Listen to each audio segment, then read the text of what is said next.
Seja bem-vindo ao último VHS, onde clássicos inesquecíveis e filmes que o tempo quase apagou ganham uma nova sessão. Já aproveita agora para se inscrever no canal, deixar o seu like e comentar qual filme você quer ver por aqui. Compartilhe com quem também gosta de resumos de filmes. Então prepare-se, porque hoje é dia dos filmes. Sessão VHS, volume 8.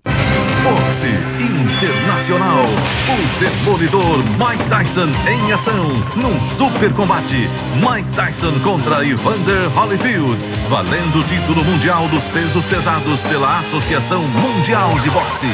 Mike Tyson e Evander Holyfield ao vivo neste sábado, depois do Super Cine. Boxe Internacional.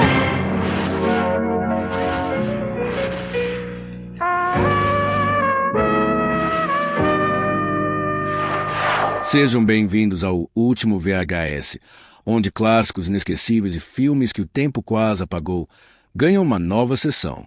Já aproveita agora para se inscrever no canal, deixar o seu like e comentar qual filme você quer ver por aqui. Compartilhe com quem também gosta de resumos de filmes. Então prepare-se, porque hoje é dia do filme Mansão da Morte, de 1971. Intercine, ligue agora e escolha o filme desta segunda, na estreia do Festival Charles Bronson, para ver um homem obcecado por vingança, fazendo justiça com as próprias mãos. Desejo de Matar. Ligue 0800 70 90 11. Ou para ver um tira investigando uma série de crimes, numa caçada de vida ou morte. Perseguição Fatal. Ligue 0800 70 90 12. Ligue agora e escolha o que você quer ver nesta segunda, depois do programa do Jô, na estreia do Festival Charles Bronson em Intercine.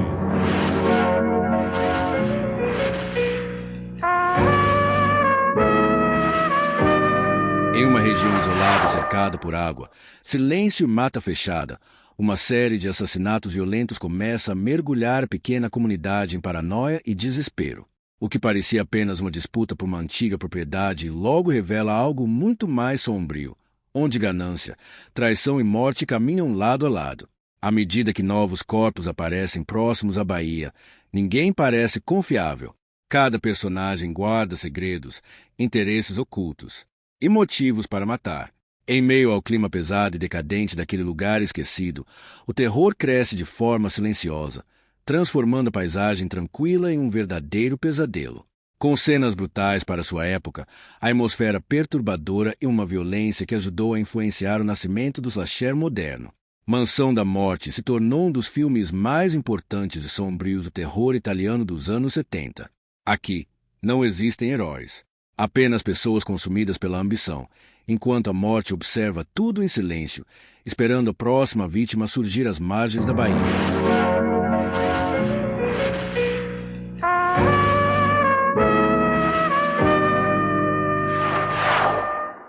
Existem filmes que marcaram o terror por causa do sucesso gigantesco que tiveram, e existem aqueles filmes escondidos, obscuros, quase esquecidos pelo grande público, mas que ajudaram a construir tudo aquilo que viria depois.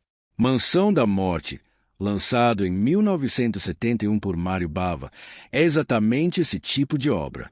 Um filme cruel, estranho, elegante e violento, que muitos fãs de terror dos anos 80 acabam descobrindo anos depois, e quando descobrem, percebem imediatamente quantas sementes do slasher moderno já estavam ali muito antes de Jason surgir em Crystal Lake. Praia quem ama slasher dos anos 80 como Sexta-feira 13, The Burning, Madman ou Acampamento Sinistro. Assistir Mansão da Morte é quase como voltar no tempo e encontrar a origem de várias ideias que depois se tornariam clássicas dentro do gênero. E uma das coisas mais impressionantes é perceber que o filme foi lançado ainda no começo dos anos 70, numa época em que o terror ainda caminhava entre o suspense psicológico, o giallo italiano e os thrillers violentos europeus. O filme começa de maneira pesada e perturbadora. Em uma mansão isolada próxima a uma baía cercada por natureza, uma condessa idosa é assassinada brutalmente dentro de casa. Logo depois, o próprio assassino também aparece morto. E é aí que a trama começa a mergulhar num verdadeiro jogo de ganância, manipulação e mortes em sequência. Aquela propriedade enorme, cercada por água e mata fechada, desperta o interesse de várias pessoas diferentes. Empresários, familiares, oportunistas, casais e figuras misteriosas começam a surgir, todos ligados de alguma forma ao terreno da Bahia. Aos poucos, o filme revela que praticamente ninguém ali é inocente. Cada personagem esconde segredos, interesses pessoais e intenções egoístas. E essa talvez seja uma das características mais fascinantes do filme. Não existe exatamente um herói. O espectador entra naquele universo onde todos parecem moralmente corrompidos. Diferente dos slashers americanos dos anos 80, onde normalmente acompanhamos um grupo de jovens tentando sobreviver, aqui a sensação é mais fria e cruel. Parece que a própria humanidade daqueles personagens já está apodrecida antes mesmo das mortes começarem. Conforme novos personagens chegam à região, a violência aumenta de maneira inesperada. E Mário Bava constrói tudo com uma atmosfera extremamente estilosa. A fotografia do filme mistura beleza natural com sensação de decadência. Durante o dia, a Bahia parece quase paradisíaca, mas à noite tudo ganha um aspecto sombrio, silencioso e ameaçador. As árvores, a água escura e as casas isoladas criam uma sensação constante de desconforto. E mesmo sendo um filme de 1971, algumas cenas de assassinato continuam chocantes até hoje. Existe uma brutalidade seca, rápida e inesperada nas mortes. Nada parece seguro. O filme cria uma sensação de imprevisibilidade muito forte, porque qualquer personagem pode morrer a qualquer momento. E claro, é impossível falar de Mansão da Morte sem mencionar a famosa cena que inspirou diretamente Sexta-feira 13, parte 2. A sequência envolvendo um casal sendo atravessado ao mesmo tempo por uma lança se tornou histórica dentro do terror. Anos depois, a franquia de Jason reutilizaria praticamente a mesma ideia em uma das mortes mais lembradas da série. E quando um fã de slasher descobre isso pela primeira vez, percebe imediatamente como Mário Bava estava anos à frente do seu tempo. Mas o mais interessante é que o filme não funciona apenas como um precursor do slasher. Ele também mantém fortemente as raízes do giallo italiano. Existe aquele clima de mistério constante, personagens suspeitos, mortes estilizadas, uma narrativa cheia de traições e reviravoltas. Em vários momentos, o filme parece mais um quebra-cabeça violento do que apenas um terror tradicional. Outra coisa que chama atenção é como a violência surge quase sempre de forma repentina. Muitas cenas acontecem em completo silêncio, com poucos diálogos e uma tensão crescente. Bava usa muito bem os espaços vazios, os sons da natureza e a sensação de isolamento. Isso faz com que cada ataque tenha ainda mais impacto. E mesmo tendo pouco mais de 1 hora e 20 minutos, o filme consegue criar uma experiência extremamente intensa. Não existe enrolação. A trama avança rapidamente, novos personagens entram em cena, alianças mudam o tempo todo e a sensação de paranoia só aumenta. Para quem gosta de explorar pérolas esquecidas do terror europeu, Mansão da Morte é praticamente obrigatório. Ele carrega aquele charme sombrio típico do cinema italiano dos anos 70, onde o terror tinha um visual mais artístico, mais atmosférico e ao mesmo tempo extremamente cruel. É um filme que parece sujo, úmido e decadente, como se toda aquela região da Bahia estivesse contaminada pela violência. E é curioso perceber como muitas ideias que seriam exploradas até o limite nos anos 80 já estavam presentes aqui. Assassinatos gráficos, isolamento, jovens vulneráveis, violência inesperada e até a estrutura de eliminar personagens aos poucos. Só que Mário Bava faz tudo de maneira mais fria e pessimista. Diferente de muitos slashers americanos que acabaram ganhando um tom mais divertido ou exagerado, Mansão da Morte mantém uma atmosfera pesada do começo ao fim. Existe quase uma sensação nihilista no filme. A impressão é que a ganância destrói tudo ao redor e que ninguém consegue escapar daquela espiral de morte. O final reforça ainda mais essa ideia. Sem entregar detalhes importantes, a conclusão do filme é cruel, inesperada e deixa uma sensação desconfortável que permanece mesmo depois dos créditos. É aquele tipo de encerramento típico do terror europeu antigo, onde o choque psicológico importa tanto quanto a violência visual. Mario Bava já era conhecido por obras importantes como Black Sabbath, Blonde and Black Lassie e Black Sunday. Mas Mansão da Morte acabou se tornando uma das suas contribuições mais influentes para o horror moderno. Durante muito tempo o filme ficou meio escondido, sendo descoberto apenas por fãs mais dedicados do gênero. Hoje, porém, ele é reconhecido como uma das grandes bases do slasher que dominaria os anos 80. E talvez seja justamente isso que torna a experiência tão especial. Assistir esse filme hoje é como encontrar uma peça perdida da história do terror. Você reconhece elementos que veria depois em dezenas de clássicos famosos, mas aqui tudo aparece de forma mais crua, mais experimental e até mais perturbadora. Mansão da Morte não é apenas um filme importante.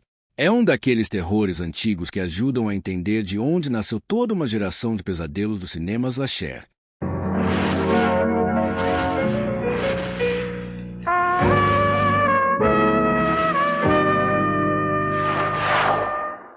Claudine Auger foi uma atriz francesa marcada por sua elegância, presença sofisticada e participação em produções europeias que misturavam suspense, erotismo, espionagem e drama.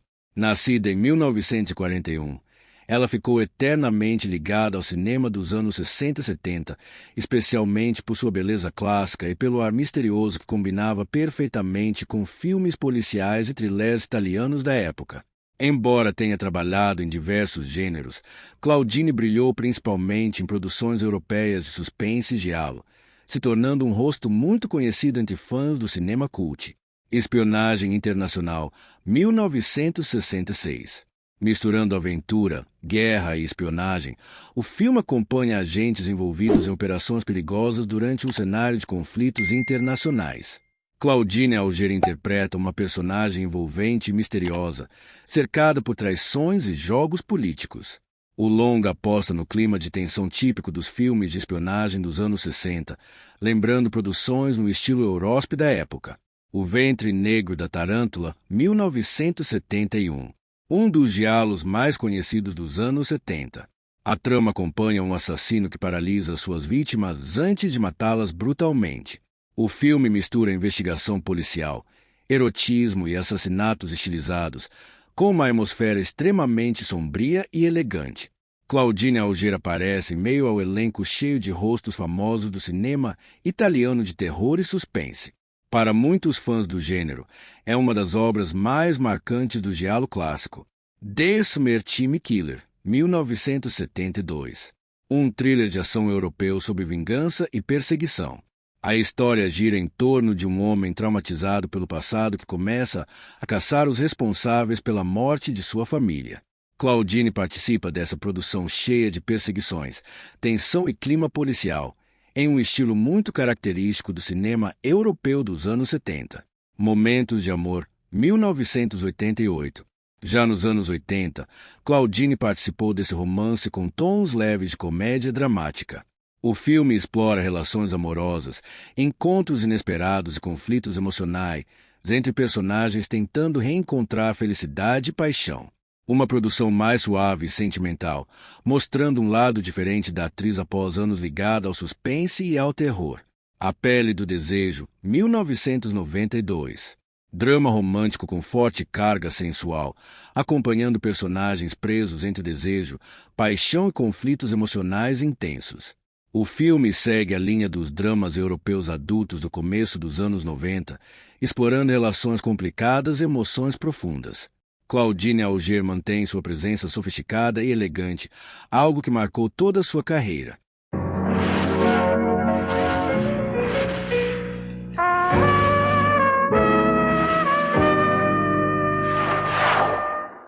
Luigi Pistilli foi um dos rostos mais marcantes do cinema italiano dos anos 60 e 70, conhecido principalmente por interpretar personagens intensos, sombrios e moralmente ambíguos.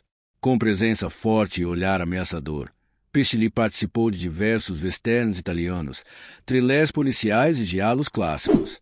Muitos fãs do terror europeu lembram dele justamente por conseguir transmitir tensão mesmo em silêncio, se tornando uma figura muito importante dentro do cinema cult italiano daquela época. Visitantes na Noite, 1970. Misturando ação e thriller psicológico, o filme acompanha personagens presos em uma situação perigosa durante a noite, cercados por violência, paranoia e mistério. A produção segue aquela linha sombria e intensa típica do cinema europeu dos anos 70, onde o suspense cresce lentamente até explodir em violência. Por um punhado de dólares, 1964. Um dos westerns mais importantes da história do cinema. Dirigido por Sergio Leone e estrelado por Clint Eastwood, o filme revolucionou o gênero faroeste com seu estilo mais violento, silencioso e estilizado. A trama acompanha um pistoleiro misterioso manipulando duas famílias rivais em uma cidade dominada pelo crime. Luigi Piscilli participou de vários westerns italianos importantes ao longo da carreira, ajudando a consolidar o clima sombrio do gênero. O Doce Corpo de Débora, 1968. Um thriller psicológico com fortes elementos de mistério e erotismo. O filme acompanha um casal mergulhado em uma trama cheia de segredos, manipulações suspeitas, desenvolvendo uma mulher morta do passado. A atmosfera elegante e perturbadora faz dele um dos precursores do giallo italiano moderno. A Iguana de Língua de Fogo, 1971. Esse giallo obscuro mistura assassinatos brutais, investigação policial e clima paranoico. A história acompanha uma série de crimes violentos ligados a conspirações políticas e personagens misteriosos. O filme possui toda a estética clássica do giallo, mortes estilizadas, a atmosfera pesada e tensão psicológica constante. Tragic Ceremony, 1972. Misturando terror sobrenatural e ocultismo, o filme acompanha um grupo de jovens envolvidos em acontecimentos macabros dentro de uma mansão amaldiçoada. Com um clima decadente, elementos satânicos e a atmosfera sombria, a produção se tornou uma pequena joia esquecida do horror europeu dos anos 70.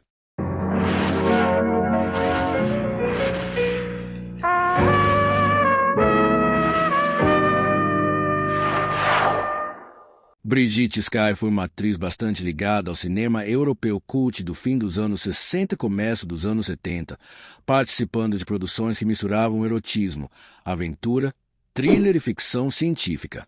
Com presença marcante e estilo típico das atrizes europeias daquela época, Brigitte apareceu em diversos filmes italianos e alemães que hoje são lembrados por fãs do cinema exploitation, giallo e eurocult. Sua carreira acabou ficando muito associada ao clima ousado e experimental do cinema europeu setentista. Isabela, Duquesa do Diabo, 1969. Misturando aventura, ação e erotismo, o filme acompanha Isabela, uma personagem envolvida em batalhas, traições e conflitos políticos em um ambiente medieval estilizado. A produção segue o estilo exploitation europeu da época, apostando em figurinos extravagantes, violência leve e a atmosfera sensual.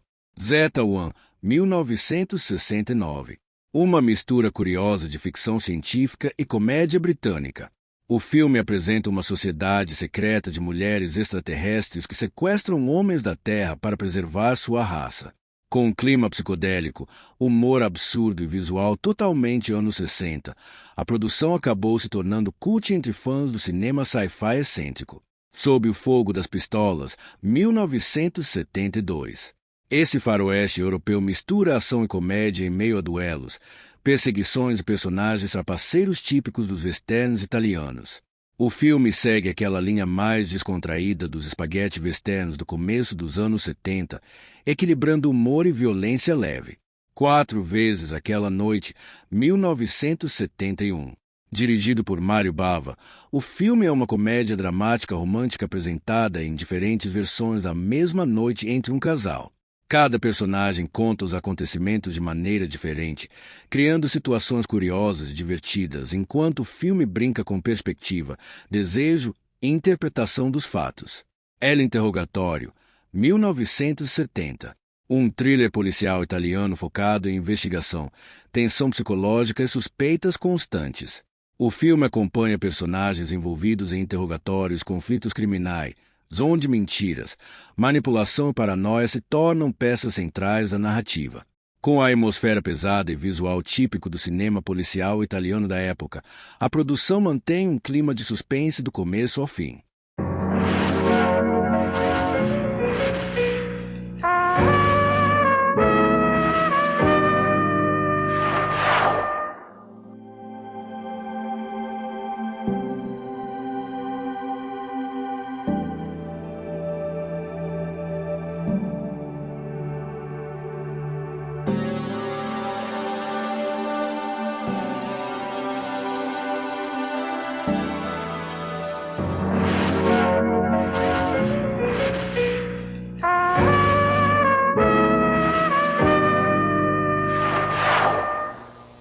Samuel P. Fuller, age 24. Linda Mae Jenkins, age 19. Attacked March 3, 1946. Howard W. Turner, age 29. Emma Lou Cook, 17. Both found dead in a wooded area March 24, 1946. Roy Allen, 17. Peggy Loomis, 15. Both found dead April 14, 1946, Spring Lake Park. Floyd Reed, age 34, found dead in his home May 3, 1946. Mrs. Reed shot twice but survived. This man's identity, unknown. Believed to be between the age of 34 and 40. Wearing a white hood, he was known as the Phantom Killer. Believed to be still today living and walking free in the streets of Texarkana, Arkansas. Now, Charles B. Pierce brings to the giant screen one of the most incredible true stories ever filmed. The Town That Dreaded Sundown, starring Academy Award winner Ben Johnson, from American International Pictures, rated R.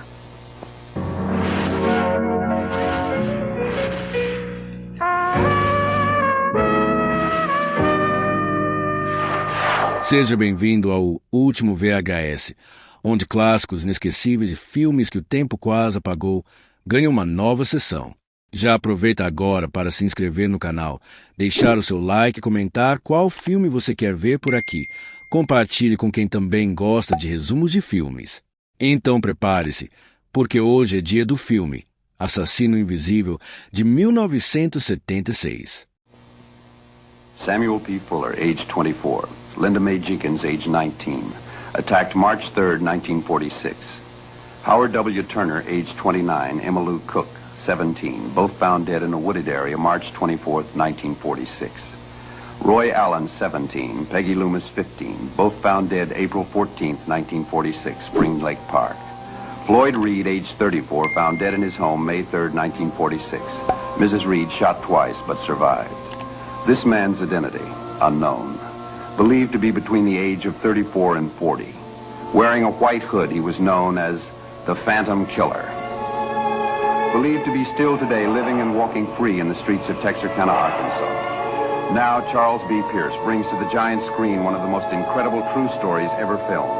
The Town That Dreaded Sundown, starring Academy Award winner Ben Johnson, from American International Pictures, rated R. Em uma pequena cidade do interior do Texas, o medo começou a caminhar pelas ruas durante a noite, baseado em acontecimentos que aterrorizariam moradores reais anos antes. Assassino Invisível apresenta uma sequência de crimes brutais cometidos por uma figura misteriosa que surge das sombras sem deixar rastros. Usando um saco cobrindo o rosto, o assassino transforma estradas vazias, casas isoladas, encontros noturnos em cenários de puro terror. Casais começam a desaparecer. Sobreviventes relatam ataques violentos. E a cada nova noite, o pânico toma conta da cidade inteira. Enquanto a polícia tenta desesperadamente impedir novos assassinatos, os moradores passam a viver presos dentro de suas próprias casas, dominados pela paranoia, pela sensação constante de que estão sendo observados. Ninguém sabe quem ele é. Ninguém sabe de onde veio. E pior ainda, ninguém sabe quando ele vai aparecer novamente. Inspirado na lenda do temido Phantom Killer, o filme mistura suspense policial, a atmosfera sombria e violência inesperada em uma das histórias mais perturbadoras do terror dos anos 70. Aqui, o medo não surge de monstros sobrenaturais, mas da sensação assustadora de que alguém pode estar esperando por você no escuro, à beira da estrada. E quando a noite chega, o terror começa outra vez. Em 1976, chegava aos cinemas um slasher estranho, sombrio e diferente de tudo que o terror americano estava acostumado a mostrar naquela época. Muito antes de assassinos mascarados dominarem os anos 80 em filmes como Sexta-feira 13, Madman, Quem Matou Rosemary e Feliz Aniversário para Mim, já existia uma figura silenciosa aterrorizando estradas vazias durante a noite. Seu nome nunca foi revelado, seu rosto nunca foi visto. E até hoje, o mistério continua. Esse é Assassino Invisível, também conhecido como The Town That Dreaded Sundown. O filme começa nos levando para a pequena cidade de Texarkana, uma região isolada cercada por estradas escuras, florestas e bairros tranquilos. Logo nos primeiros minutos, o longa deixa claro que aquilo não será apenas mais um terror comum. Existe uma sensação quase documental em toda a narrativa, como se estivéssemos assistindo a relatos reais transformados em filme. E isso deixa tudo ainda mais desconfortável. Durante uma noite silenciosa, um casal de jovens decide parar o carro em um local afastado da cidade. O clima é típico dos slashers clássicos, música baixa, estrada vazia e aquela falsa sensação de segurança que sempre antecede algo horrível. Então, ele aparece, uma figura alta, usando roupas escuras e um saco cobrindo completamente o rosto. Sem dizer quase nada, o assassino invade o carro e começa um ataque brutal contra o casal. A violência é seca, rápida e extremamente perturbadora para a época.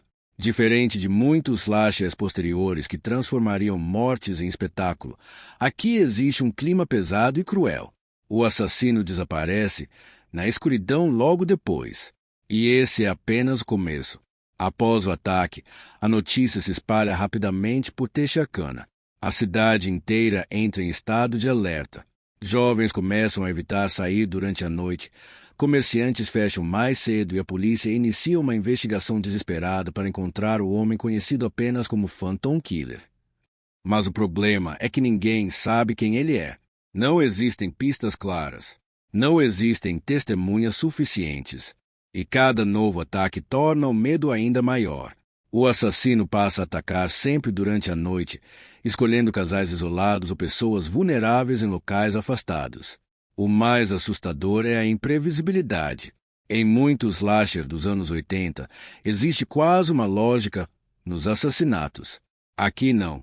O assassino parece surgir do nada, como uma presença invisível caminhando pelas ruas silenciosas da cidade. Existe uma cena particularmente perturbadora envolvendo um casal dentro de um carro estacionado próximo de uma estrada vazia. O clima construído pelo filme é fantástico. Não há exageros. Apenas silêncio, escuridão e tensão crescente. E então o assassino surge lentamente da noite. Essa simplicidade torna tudo muito mais assustador. O visual do Phantom Killer é um dos elementos mais marcantes do filme. O saco cobrindo o rosto transforma o personagem em algo quase desumano. Não existe expressão facial. Não existe humanidade. Apenas aqueles buracos escuros nos olhos observando suas vítimas. É impossível não perceber como esse filme influencia os slashers que surgiriam anos depois. O conceito do assassino silencioso perseguindo jovens durante a noite claramente ajudou a abrir caminho para personagens icônicos do terror dos anos 80.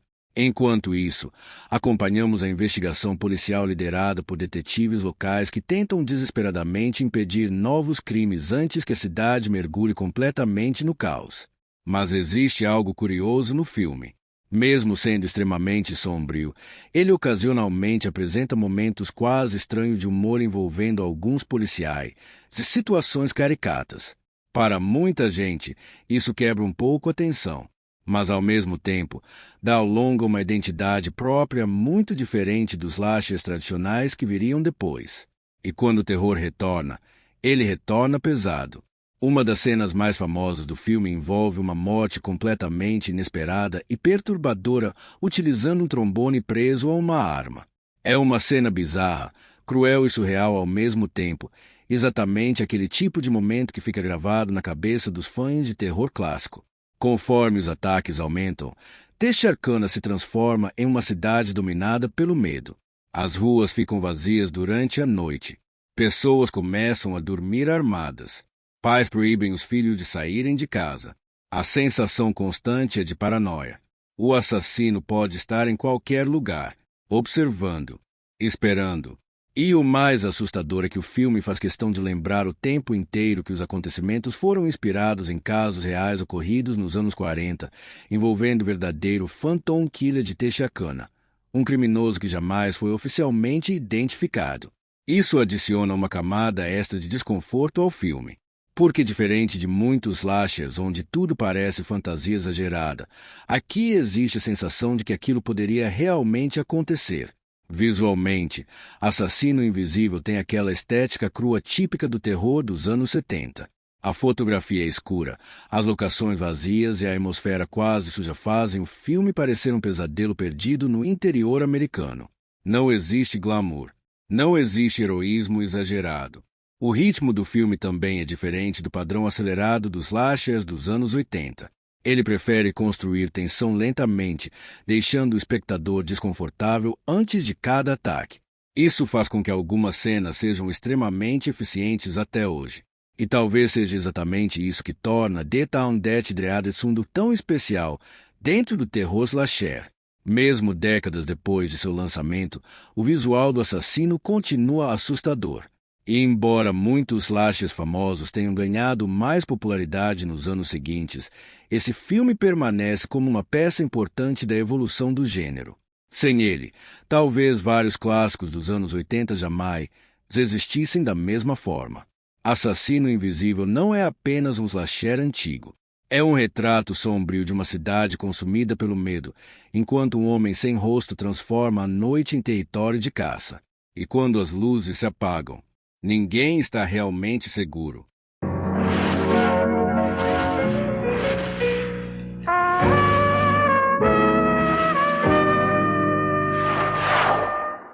Dawn Wells ficou eternamente conhecida pela televisão americana, principalmente por seu carisma e presença marcante em produções das décadas de 60, 70 e 80. Embora muita gente lembre dela por papéis leves e simpáticos, sua carreira passou por diversos gêneros diferentes, incluindo drama, aventura, comédia e até terror cult. Ao longo dos anos, ela participou de filmes que hoje carregam aquele charme clássico do cinema antigo e da televisão americana. Enredo de Amor, 1995. Uma comédia romântica leve e nostálgica sobre relacionamentos, encontros inesperados e confusões emocionais. O filme acompanha personagens tentando equilibrar amor, sonhos e situações engraçadas enquanto descobrem que a vida nem sempre segue o roteiro perfeito. Lutando pelo Futuro, 1983. Misturando humor adolescente e drama esportivo, o filme acompanha jovens tentando encontrar seu lugar no mundo enquanto enfrentam desafios pessoais, amizades e rivalidades típicas da juventude dos anos 80. Tem aquela atmosfera clássica dos filmes adolescentes da época. Torvelinho de Paixões, 1964. Um drama romântico marcado por emoções intensas, relações complicadas, conflitos sentimentais. O longa trabalha muito o lado emocional dos personagens, trazendo aquele estilo melodramático bastante comum no cinema dos anos 60. Falcão, o Grande Chefe Índio, 1975. Uma aventura com elementos de faroeste acompanhando conflitos, sobrevivência, jornadas em ambientes selvagens. O filme traz o clima clássico dos westerns da década de 70, misturando ação e aventura em meio a paisagens naturais e disputas perigosas. Return to Boggy Creek, 1977. Um terror leve com forte clima de lenda urbana, explorando histórias misteriosas, desenvolvendo criaturas escondidas em regiões isoladas. O filme aposta mais em atmosfera e suspense do que em violência, carregando aquele estilo curioso de terror familiar típico dos anos 70.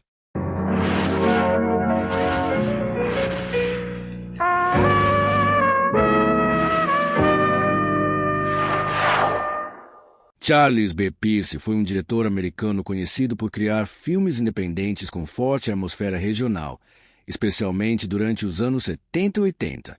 Seu estilo misturava suspense, terror, crime e aventura com uma pegada quase documental, algo que ficou muito evidente em produções cult daquela época. Pierce tinha talento para transformar lendas urbanas, ambientes rurais e histórias simples em filmes carregados de tensão e identidade própria. Impacto Fulminante, 1983.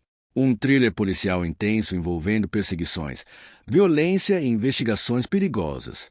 O filme traz aquele clima clássico dos anos 80, com ação urbana, criminosos violentos e personagens tentando sobreviver em meio ao caos e à corrupção. O Passado Não Perdoa, 1979. Misturando suspense criminal e terror psicológico, o longa acompanha personagens presos a segredos, acontecimentos traumáticos do passado. O clima sombrio e a tensão crescente são os grandes destaques do filme. O Viking, 1978. Uma aventura inspirada em jornadas épicas, batalhas e sobrevivência. O filme aposta em ação, confrontos e exploração, trazendo aquela energia dos filmes de aventura clássicos produzidos no final dos anos 70. A Lenda do Boggy Creek II, 1985. Uma sequência voltada para o suspense e o mistério envolvendo criaturas lendárias escondidas em áreas isoladas. O filme mistura a investigação, a atmosfera rural e elementos típicos das histórias de monstros e lendas urbanas americanas. Ventos de Outono, 1976. Um drama com elementos de faroeste explorando conflitos humanos, sobrevivência e relações marcadas por perdas e dificuldades. O filme aposta mais no lado emocional e atmosférico do que na ação tradicional dos westerns clássicos.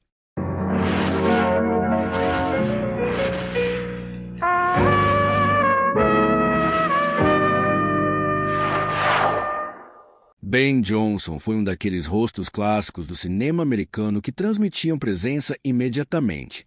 Conhecido principalmente por seus papéis em faroestes e filmes de ação, ele construiu uma carreira respeitada em Hollywood interpretando personagens durões, experientes e marcados pela vida. Com seu jeito autêntico e voz marcante, Ben Johnson participou de diversos filmes cult entre as décadas de 70 e 80, transitando entre westerns, terror, aventura e ficção científica. O Trem do Inferno, 1975.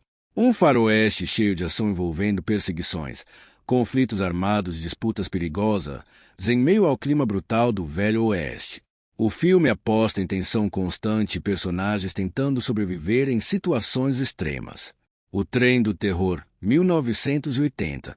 Um slasher cult ambientado dentro de um trem durante uma festa universitária. O longa mistura suspense, assassinatos brutais e perseguições claustrofóbicas, enquanto o assassino misterioso elimina passageiros um por um. Cherry 2000, 1987. Uma aventura futurista cult ambientada em um mundo pós-apocalíptico, acompanhando um homem em busca de substituir sua companheira androide destruída. O filme mistura ação, humor e ficção científica com forte estética dos anos 80. O Enxame, 1978. Um clássico do cinema catástrofe envolvendo um ataque mortal de abelhas assassinas que ameaça cidades inteiras. Misturando terror e ficção científica, o filme aposta em paranoia coletiva e destruição em grande escala. Louca Escapada, 1974. Uma mistura de aventura e crime acompanhando perseguições, fugas e personagens tentando escapar de situações perigosas. O longa carrega aquele espírito livre e acelerado típico dos filmes de estrada dos anos 70.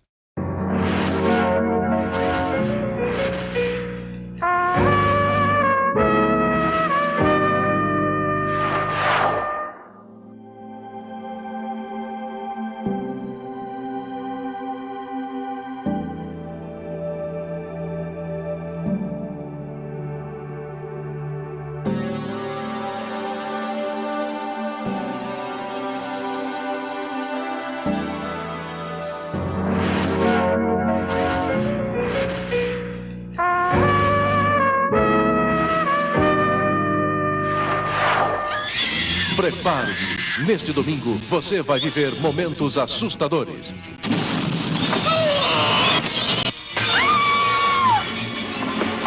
Uma noite de horror e morte. Jovens vítimas de um pesadelo sangrento.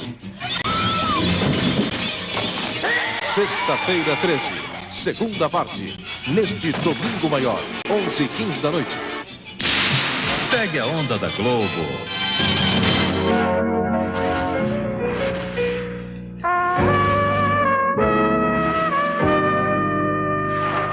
Seja bem-vindo ao último VHS, onde clássicos inesquecíveis e filmes que o tempo quase apagou ganham uma nova sessão.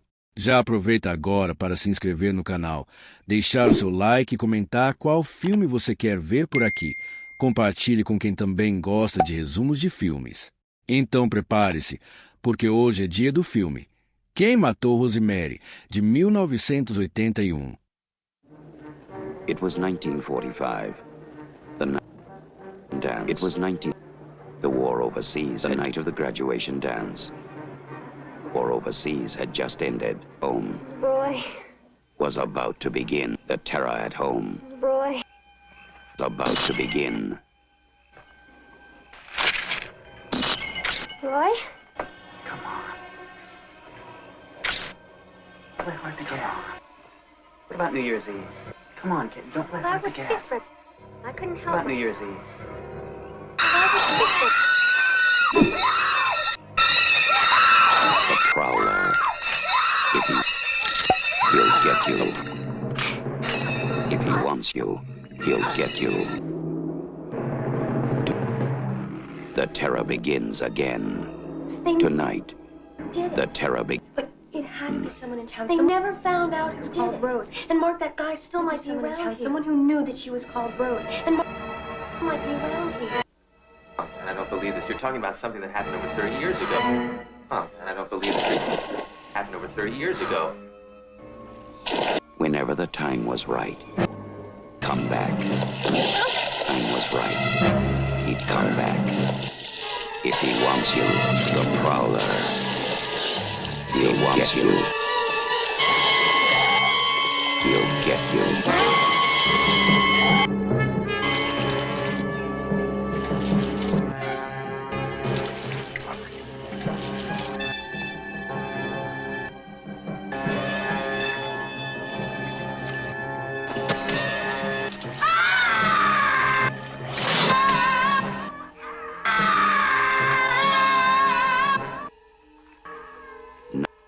Night, he waited for her. Night after night, for her. The Prowler. If he gets you, he'll wish you. If he gets you, he'll wish you were dead.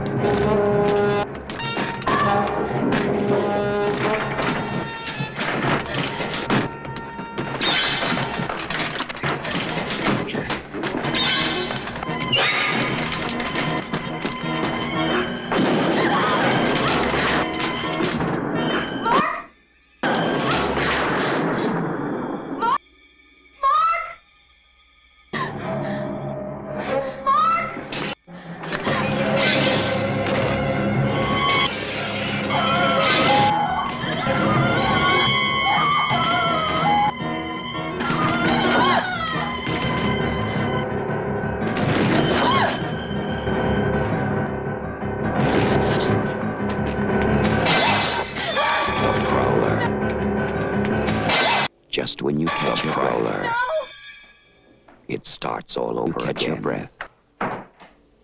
It's over again.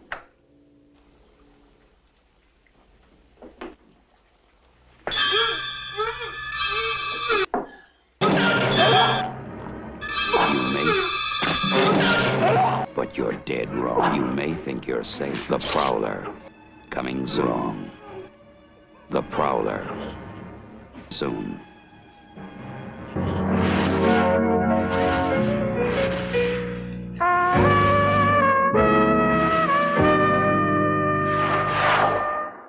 Antes de mergulharmos na história, vale lembrar, já exploramos outros clássicos do terror slasher dos anos 80 aqui no canal, como Feliz Aniversário para Mini Madman, 2 filmes que ajudaram a moldar o gênero e criaram uma base sólida de suspense, violência e personagens marcantes. E agora, é hora de falar de um dos mais brutais e subestimados daquela época, The Prowler, ou Quem Matou Rosemary. A história começa em 1945, nos últimos dias da Segunda Guerra Mundial.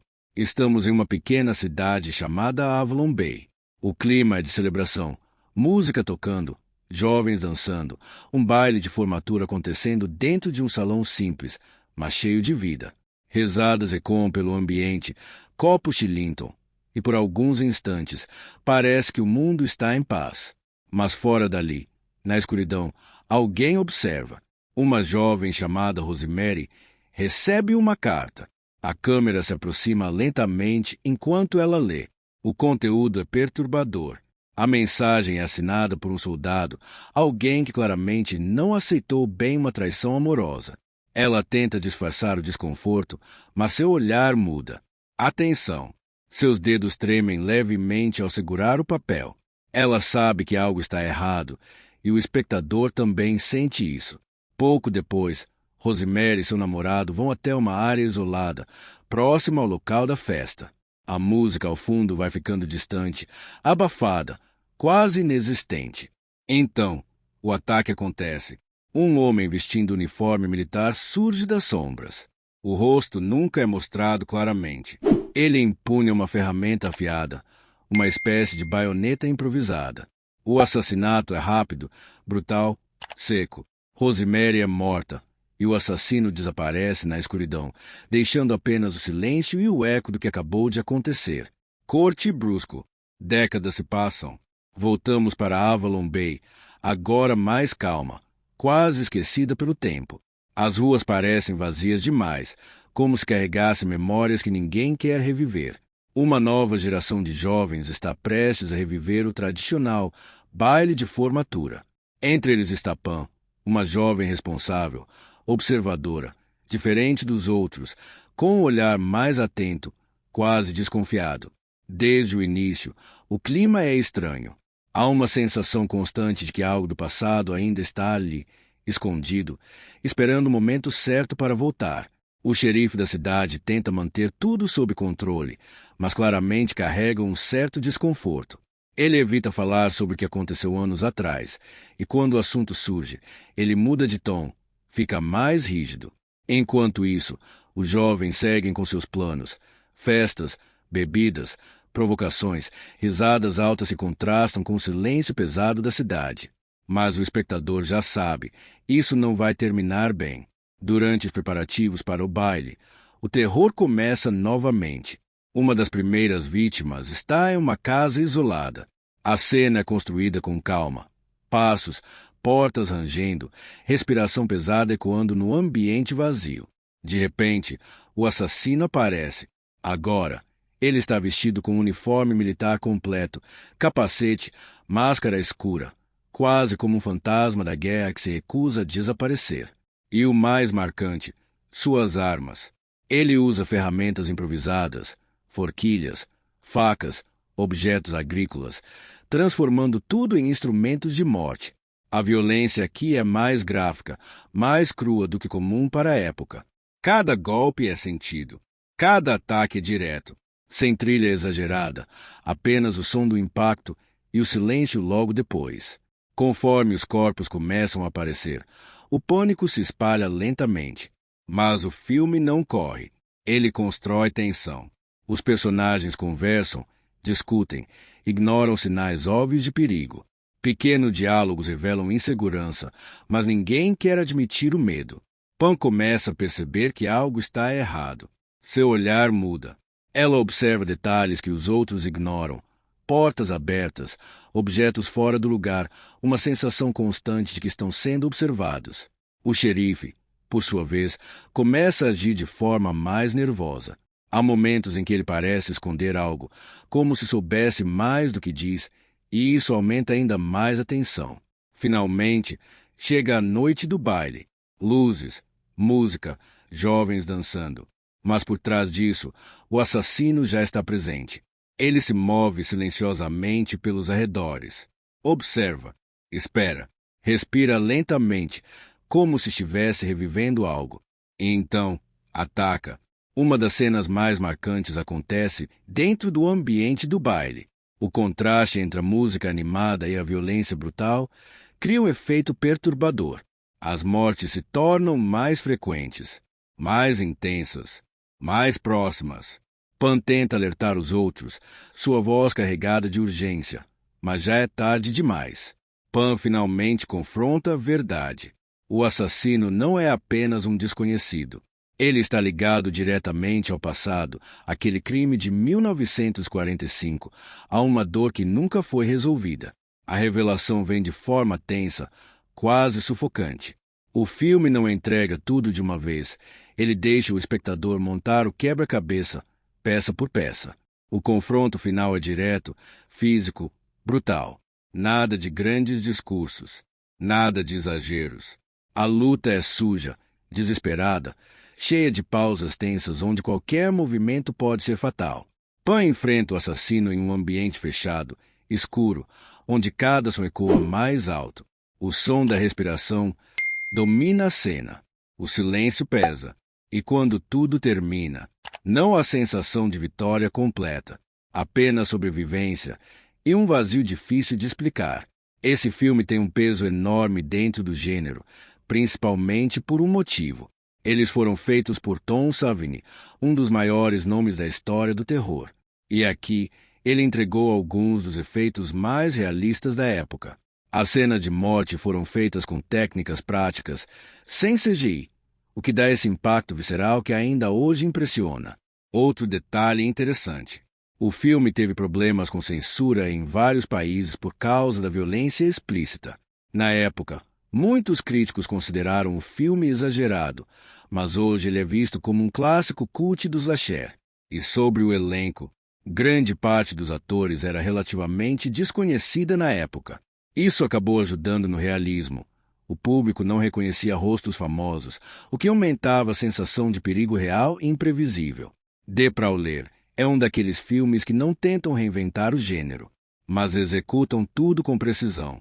Atmosfera, violência, silêncio, tensão crescente. Ele pega a base do slasher dos anos 80, como vimos em Feliz Aniversário para Mim e Madman, e leva o nível de brutalidade um passo além, entregando uma experiência intensa e memorável.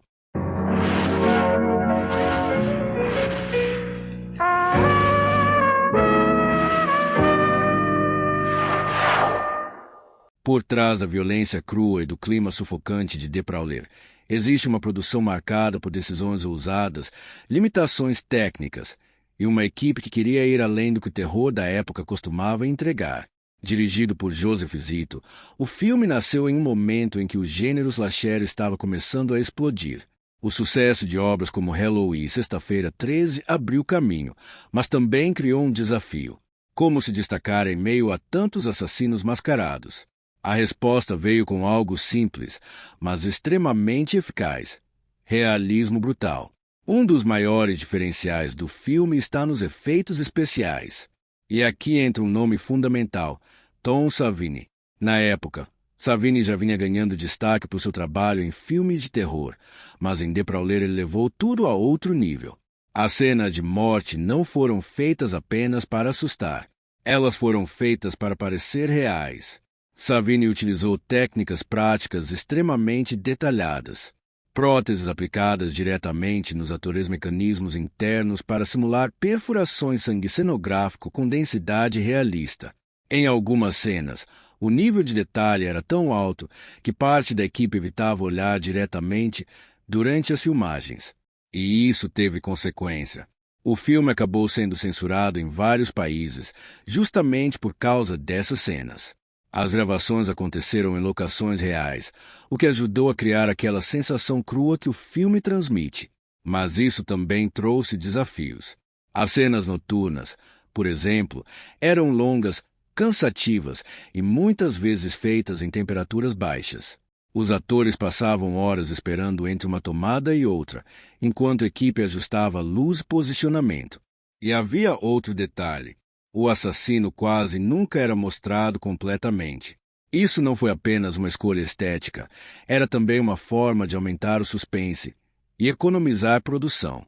A ausência de um rosto claro transformou o assassino em algo mais abstrato, quase uma presença, uma ideia de medo. Diferente de muitos filmes atuais, o elenco de The Prowler não era formado por grandes estrelas. E isso acabou funcionando a favor do filme. Os atores, pouco conhecidos, traziam uma naturalidade maior às cenas.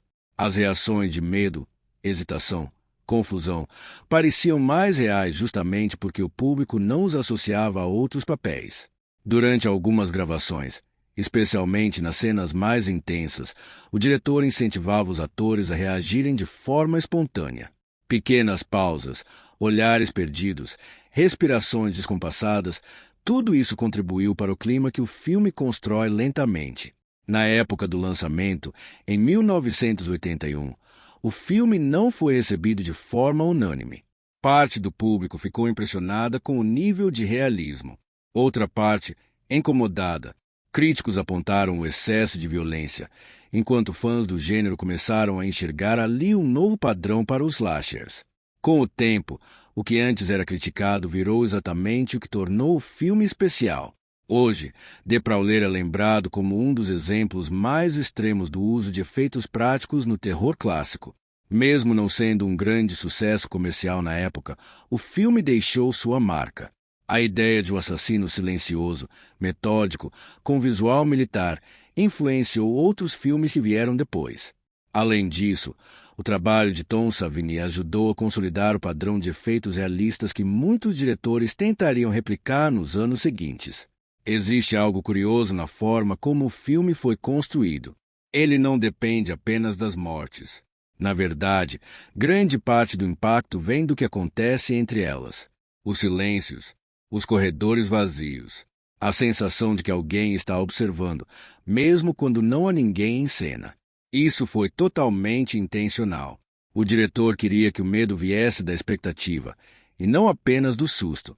Por trás de cada cena de De Prauler, existe uma equipe tentando levar o terror a um nível mais físico, mais palpável, mais desconfortável. Um filme que talvez não tenha sido totalmente compreendido em seu lançamento, mas que, com o tempo, conquistou seu espaço como um clássico cult do slasher. E talvez seja exatamente isso que o torna tão marcante.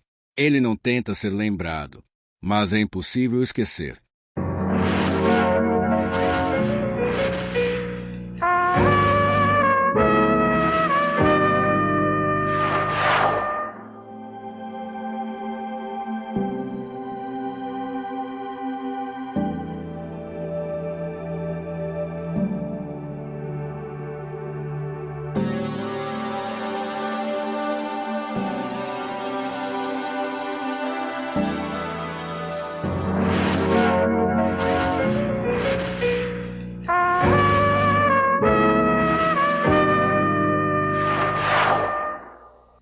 There's a legend in these mountains of a killer. Inhuman, insane.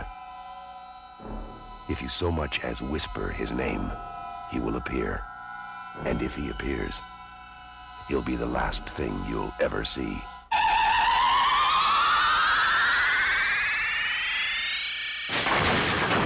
Madman. Rated R.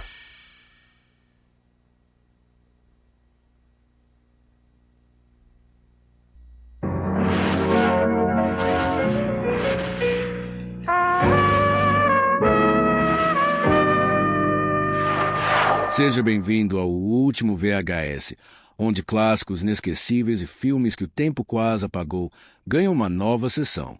Já aproveita agora para se inscrever no canal, deixar o seu like e comentar qual filme você quer ver por aqui. Compartilhe com quem também gosta de resumos de filmes. Então prepare-se, porque hoje é dia do filme Madman, de 1981.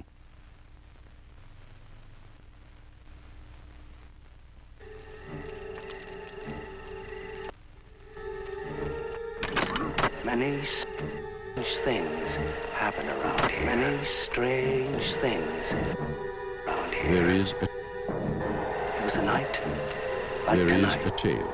Many years ago. Like tonight. Many years ago. There is... If you say There his is name a legend. above a whisper, say his name above a whisper. There is a warning. On certain nights, when the moon is full, Warning. out there stalking in the woods. When the moon is full, he's out there stalking. There is a madman. His name is Mar. His name is Mad. Mad. Mar. Madman, Mars! Here he is! Get us, Madman! Here we are! Come and get us, Madman! Don't you realize you're fooling with things beyond... that you're fooling with things beyond your control?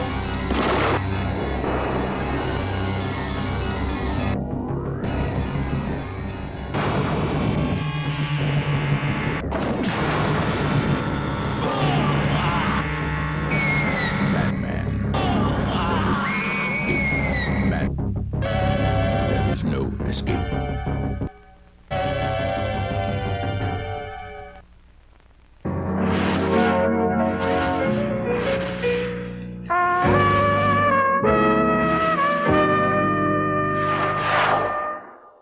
Hoje, a gente mergulha de vez em mais um slasher clássico dos anos 80. E se você vem acompanhando o canal, sabe que esse terreno já é praticamente casa pra gente. Já passamos por Maniac Cop, O Exterminador, 1988, Colheita Maldita, 1984, Réveillon Maldito, 1980 e Natal Sangrento, 1984. O agora é hora de entrar na Floresta Escura, onde uma lenda não deve, jamais, ser invocada. Esse é Madman, 1981. A história começa com um clima quase ritualístico. Um grupo de jovens monitores está reunido em um acampamento de verão, cercado por uma floresta densa, silenciosa e opressiva. A noite cai, e o fogo da fogueira ilumina rostos atentos, criando sombras dançantes que já antecipam o terror que vem pela frente. Há uma expectativa no ar, uma tensão sutil, como se todos soubessem que algo errado está prestes a acontecer. Então, um dos monitores mais velhos começa a contar uma história. Ele fala de Madman Mars, um homem brutal, assassino, que viveu ali naquela região. Enquanto narra, sua voz desacelera em certos momentos, enfatizando palavras, criando pausas desconfortáveis. Os jovens escutam em silêncio absoluto. Segundo a lenda, Mars matou sua própria família de forma selvagem e, quando foi capturado, teria sido enforcado, mas seu corpo simplesmente desapareceu. A lenda diz que ele ainda vaga pela floresta. E há uma regra que todos deveriam respeitar. Nunca, jamais, diga o nome dele em voz alta. O silêncio se instala por alguns segundos. O vento sopra levemente entre as árvores. O fogo crepita. E então, alguém ri. Um dos jovens, claramente querendo se mostrar corajoso, ou talvez só inconsequente, se levanta e grita o nome. Madman Mars. A reação é imediata. Alguns riem nervosamente, outros ficam visivelmente desconfortáveis. O contador da história fica sério, quase irritado. Há uma quebra no clima, mas não no perigo, porque, naquele momento, algo muda. A partir daí, o filme começa a construir sua tensão de forma lenta e constante. Não há pressa. A câmera passeia pela floresta, mostrando a escuridão, os galhos, o silêncio. E então, pequenos sinais começam a aparecer. Barulhos, movimentos, sombras. Os jovens voltam para suas cabanas, tentando ignorar o desconforto. Alguns ainda fazem piadas, mas o clima não é mais o mesmo. Há uma sensação de que eles cruzaram uma linha invisível. E então, o primeiro ataque acontece. Sem música alta, sem aviso exagerado, apenas o som da floresta e, de repente, a presença dele. Madman surge como uma figura quase sobrenatural, grande, silencioso, brutal. Seus movimentos são lentos, mas decididos. Não há pressa, porque ele sabe que ninguém vai escapar. A primeira vítima mal tem tempo de reagir. O ataque é seco, violento, sem glamour. E é aí que o filme deixa claro, isso não é um terror estilizado. É cru. A partir desse momento, o acampamento se transforma em um campo de caça. Os personagens começam a perceber que algo está errado. Um deles desaparece. Outro ouve um barulho estranho do lado de fora. Há diálogos rápidos, tensos, com frases interrompidas, olhares trocados, respirações aceleradas. Ninguém entende exatamente o que está acontecendo, mas todos sentem. O medo cresce e Madman continua. Ele observa antes de atacar. Ele se aproxima sem fazer barulho. Em algumas cenas, a câmera assume o ponto de vista dele, criando a sensação de perseguição constante. Os personagens não sabem, mas estão sendo observados o tempo todo. Há uma sequência particularmente tensa em que uma das personagens está sozinha, tentando se acalmar, quando ouve um galho quebrado do lado de fora. Ela congela. O silêncio domina. A respiração dela fica irregular. Ela tenta se convencer de que não é nada, mas é. E quando Madman ataca novamente, a violência aumenta. Os assassinatos se tornam mais brutais, mais diretos. Não há fuga fácil. Não há heróis claros, apenas sobreviventes tentando ganhar tempo. O grupo começa a se fragmentar. Alguns querem fugir, outros acham que devem esperar ajuda.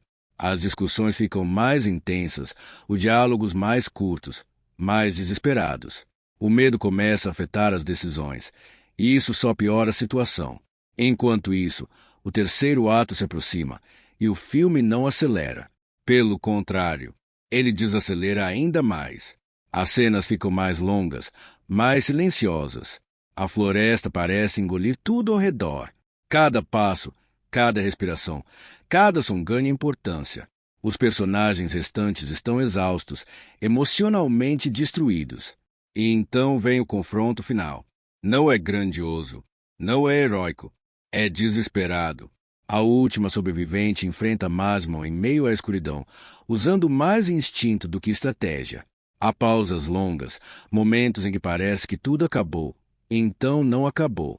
A luta é física, cansada, cheia de erros, como seria na vida real. E quando finalmente tudo termina, não há alívio completo. A sensação que fica é de sobrevivência, não de vitória. Agora, indo para os bastidores, que são quase tão interessantes quanto o filme. Madman foi produzido com um orçamento bem baixo, o que obrigou a equipe a usar criatividade ao máximo. Muitas das cenas foram filmadas em locações reais, o que ajudou a criar essa sensação autêntica de isolamento. O ator que interpretou Masman teve que passar horas em maquiagem e também precisou adaptar sua movimentação para parecer mais ameaçador, quase como uma força da natureza, não apenas um homem. Outro detalhe curioso: o filme originalmente ia usar uma lenda real chamada Cropsey, mas por questões legais, o nome foi alterado para Madman Mars.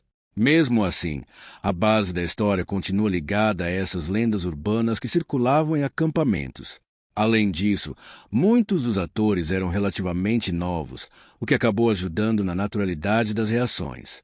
Em várias cenas, o medo que vemos não é só atuação, é o desconforto real de estar em uma floresta escura, à noite, com pouca estrutura. E isso aparece na tela. Madman pode não ser o mais famoso dos slashers dos anos 80, mas ele carrega algo que muitos filmes do gênero perderam com o tempo: a atmosfera. Aqui, o terror não está só nas mortes, mas no silêncio entre elas, na sensação de que, a qualquer momento, alguém pode estar te observando. E talvez já esteja.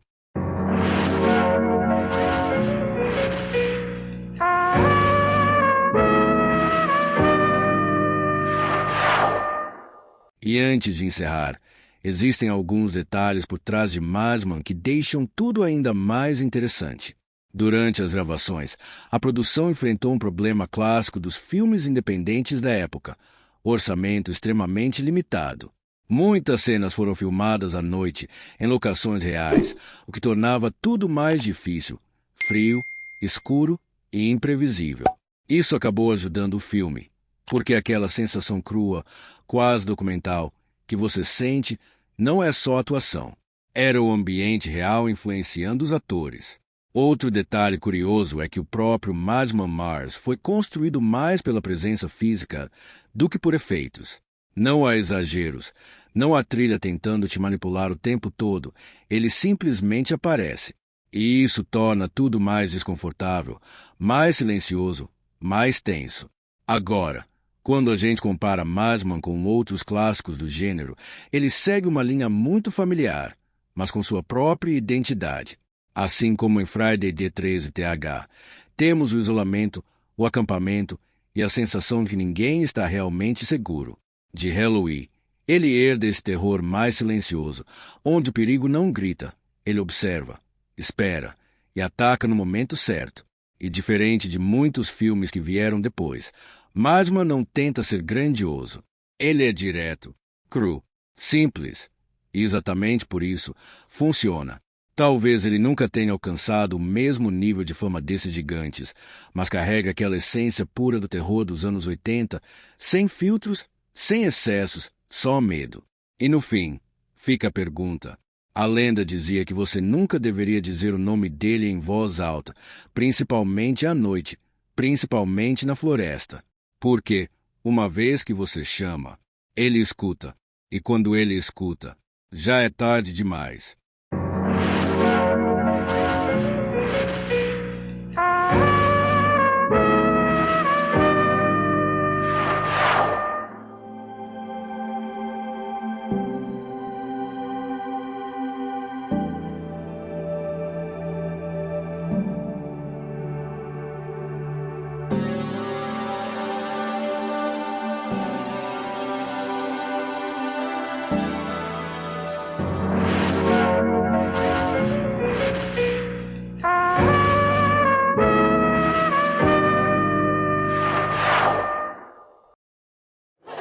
Hi, Virginia. Hi. Poor Virginia.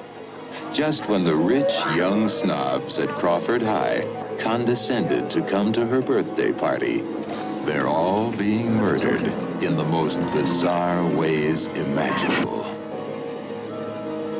Happy birthday to me. Pray you're not invited. Rated R. Now playing at a theater near you.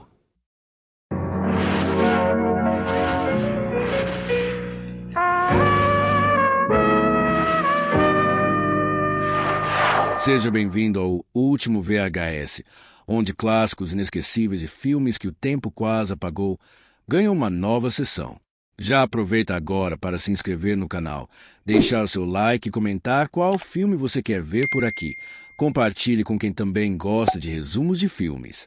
Então prepare-se, porque hoje é dia do filme. Feliz aniversário para mim, de 1981.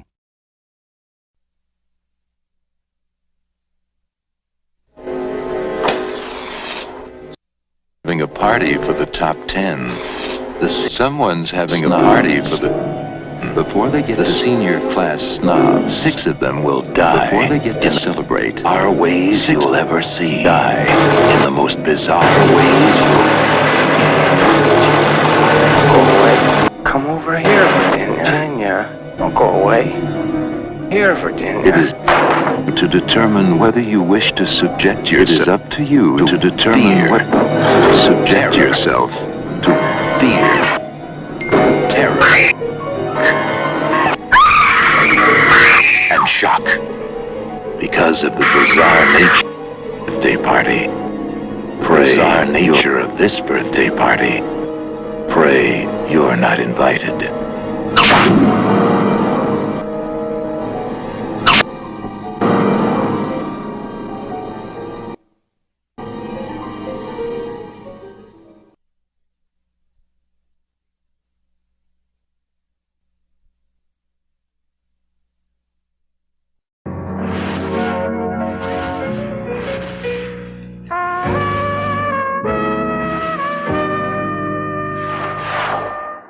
Se você acompanha o canal, já percebeu que existe um padrão, uma paixão clara por filmes que marcaram o terror. Já passamos por clássicos como Sexta-feira 13, 1980, A Hora do Pesadelo, 1984, O Massacre da Serra Elétrica, 1974, Halloween, A Noite do Terror, 1978 e Brinquedo Assassino, 1988. E todos eles ajudaram a moldar os slasher como conhecemos hoje. Mas existe um filme que muita gente esquece e que, quando você para assistir com atenção, percebe que ele tem algo diferente, algo mais psicológico, mais estranho, mais perturbador. Hoje, vamos mergulhar em Happy Birthday Tommy. A história começa com um tom quase onírico, desconfortável desde o primeiro segundo. Estamos diante de Virginia Van Wrigley, uma jovem bonita, elegante, aparentemente perfeita. Mas algo está errado. Muito errado. Logo nas primeiras cenas, flashes desconexos começam a surgir, memórias fragmentadas, imagens de um acidente, água, desespero e uma sensação constante de que a mente dela não está completamente estável.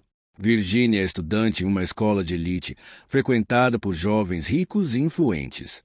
Ela faz parte de um grupo seleto conhecido como Top 10, uma espécie de círculo social fechado, onde apenas os mais populares entram.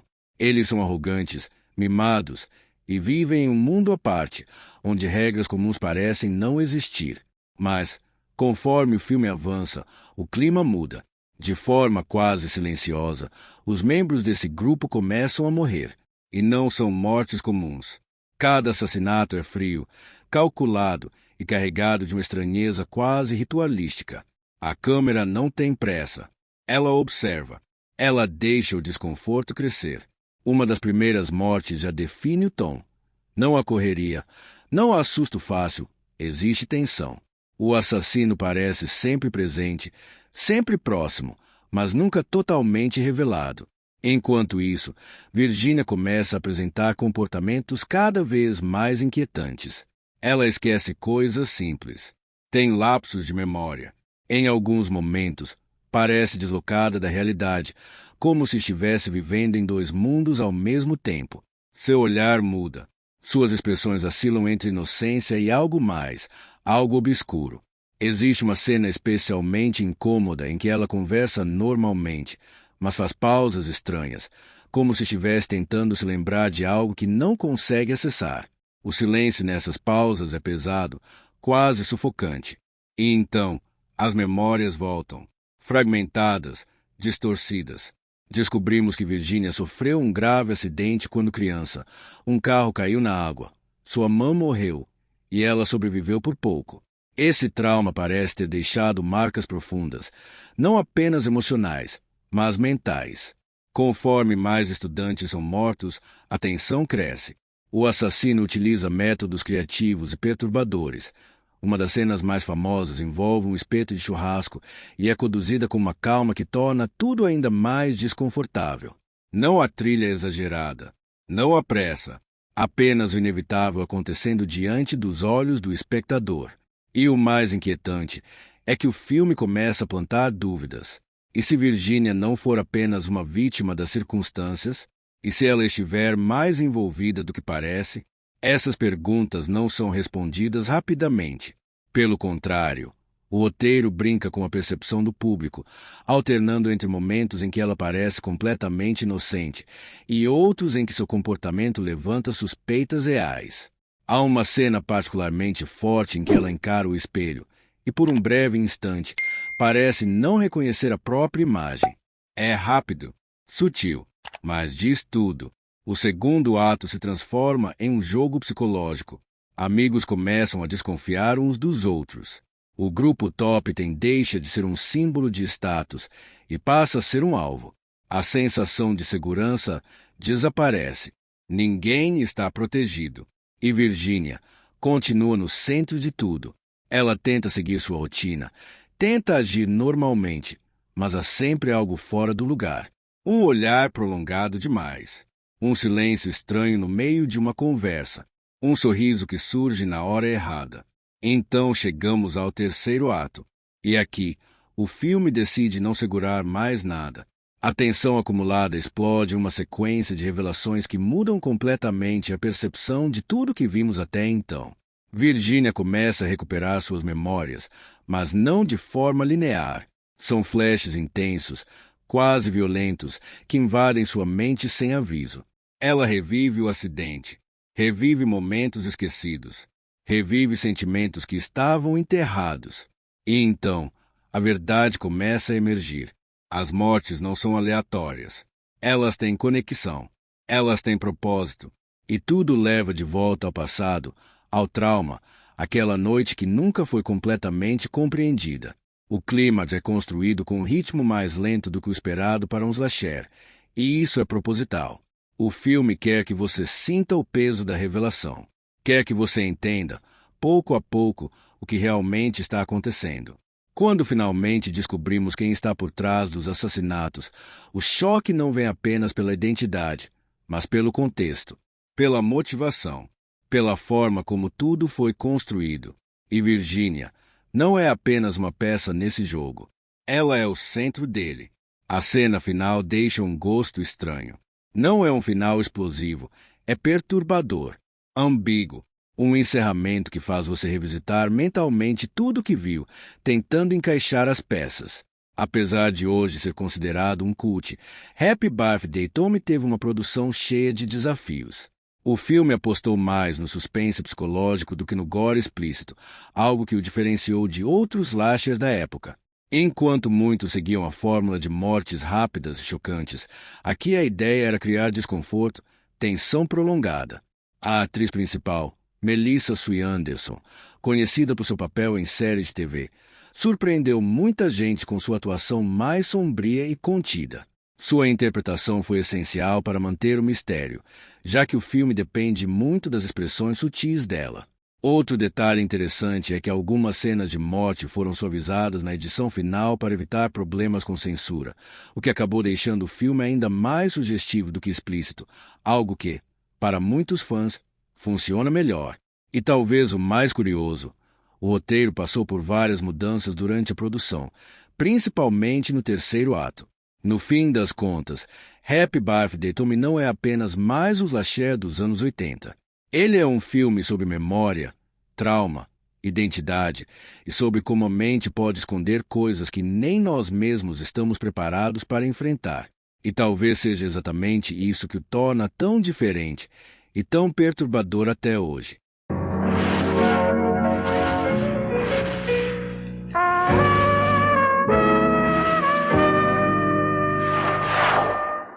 Ao falar de Melissa Sue Anderson, é impossível não lembrar da sua capacidade de transmitir emoções com o olhar, algo que marcou sua carreira desde muito jovem. Conhecida inicialmente por papéis mais delicados e familiares, ela surpreendeu ao longo dos anos ao explorar personagens mais sombrios, intensos e até perturbadores, mostrando uma versatilidade que muitos não esperavam. Vamos passar por alguns momentos dessa trajetória. 5 filmes que ajudam a entender essa evolução.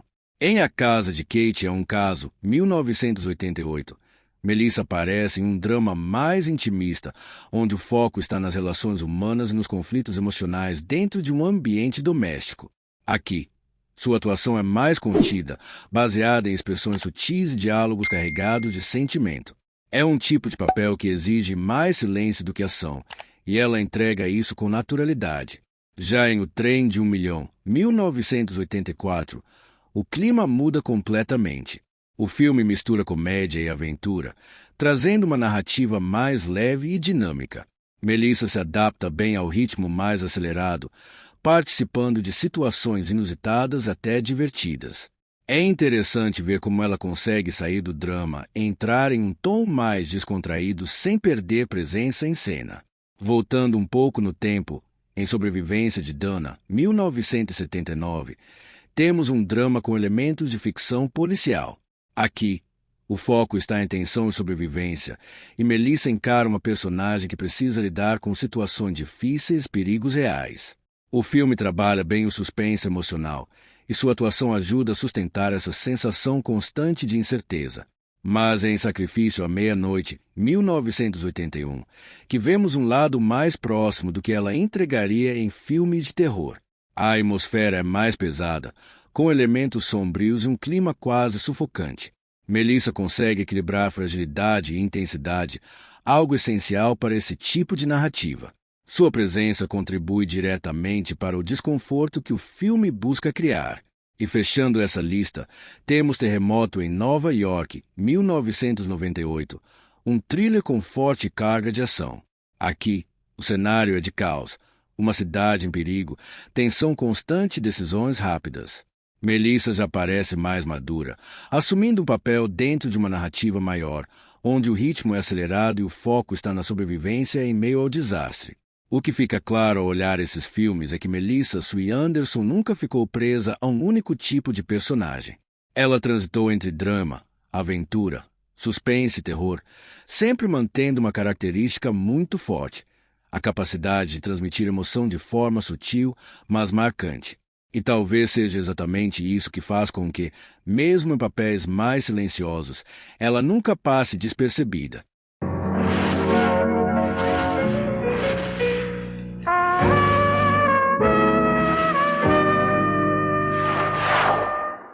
Falar de Glenn Ford e mergulhar diretamente na era de ouro de Hollywood. Dono de um estilo natural e carismático, ele se destacou por interpretar personagens intensos, muitas vezes moralmente ambíguos, homens que não eram totalmente heróis, nem totalmente vilões. Essa dualidade virou uma de suas maiores marcas ao longo da carreira. Vamos passar por alguns de seus trabalhos mais representativos. Em Gilda, 1946, talvez seu filme mais icônico, Glenn Ford interpreta Johnny Farrell, um homem envolvido em um triângulo amoroso carregado de tensão e desejo. Ao lado de Rita Hayworth, ele constrói uma relação marcada por ciúmes, ressentimento e atração. O filme é puro noir, cheio de sombras, olhares intensos e diálogos afiados. Ford entrega um personagem contido por fora, mas em constante conflito por dentro. Esse clima retorna em A Fera em Trinidad, 1952, conhecido no Brasil como Uma Viúva em Trinidad. Mais uma vez ao lado de Rita Hayworth, ele vive um homem envolvido em espionagem, mistério e romance. A química entre os dois é evidente, e o filme aposta novamente nessa atmosfera elegante e perigosa típica do gênero noir. Já em 48 Horas para Morrer, 1966, Glenn Ford entra em um território mais voltado ao thriller dramático. Aqui, o suspense é mais direto, com uma narrativa que envolve urgência e tensão crescente. Seu personagem carrega o peso da situação, transmitindo aquela sensação de que o tempo está sempre contra ele, algo que ele interpreta com muita firmeza. Nos anos 70, Ford começa a explorar papéis diferentes, como em The Santi Kid, 1973, lançado como Santi, o caçador de recompensas. Aqui, ele assume o papel de um caçador experiente em um faroeste mais introspectivo. Diferente dos heróis clássicos do gênero, seu personagem é mais humano, mais cansado, alguém que já viveu demais e carrega isso no olhar. E em The Visitor, 1979, conhecido como Herdeiros da Morte, vemos Glenn Ford em um contexto completamente diferente. Uma mistura de ficção científica com terror. O filme é estranho, quase surreal em alguns momentos, e Ford participa dessa narrativa em comum, mostrando mais uma vez sua capacidade de se adaptar a diferentes estilos. O que torna Glenn Ford tão marcante é justamente essa versatilidade. Ele transitou entre o romance noir, o faroeste, o thriller e até o terror, sempre mantendo aquela presença firme, segura, quase silenciosa, como alguém que entende mais do que diz. E talvez seja isso que faça seus personagens continuarem interessantes até hoje, porque, no fundo, eles nunca se entregam completamente, sempre deixam algo escondido nas entrelinhas.